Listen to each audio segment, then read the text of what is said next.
Are we live? We're live. Hey everybody, it's Chris from Homestead the Hard Way. And we've talked about this before, that we've really made some friends on YouTube, something we never expected. But one friend I made is Carlton from the Pharmacy Seeds Network. If you ain't checked Carlton out, you need to go do it. But Carlton challenged us the other day. He asked me a question that I had to think about a little bit. He asked me, why do I farm? Now the challenge is, why do you farm, homestead, garden? But something I've been meaning to tell people is, I think a lot of them don't understand it, is homesteading is farming. We actually got a dictionary out and looked up homesteading. It says subsistence agriculture. And when you look up subsistence agriculture, it's farming for personal use. I mean, homesteading is farming. But I guess really we would be what most people classify as a farm. We're a little bigger than a homestead. Big homestead, small farm, however you look at it. But reasons why I do it might be a little complicated. It might be hard to explain, but I'm going to try. One, it's the only life I know. It's how I grew up. I don't know how to do anything else.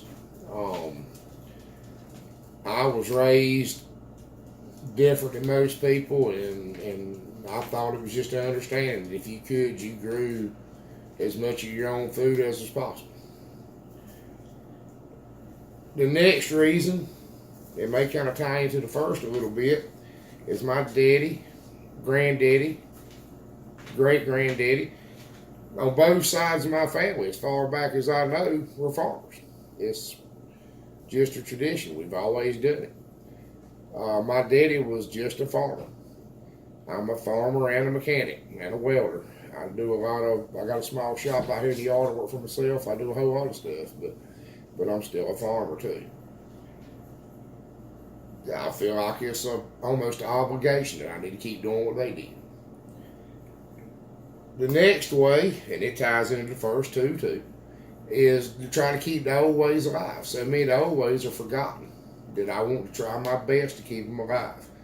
We do a lot of things here, we call it the hard way, but the truth is it's the old way. It's the way my daddy did, my granddaddy did, and it's the way we still do it.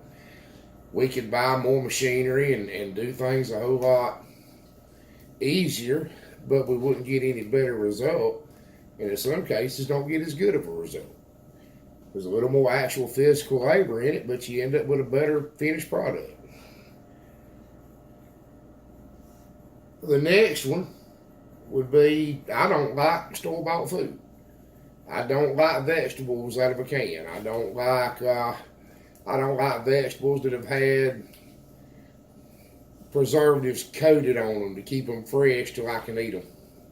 That were picked before they were ripe, picked green, and put on the truck and sent here from Florida or China or Japan or Mexico, wherever they brought them from. And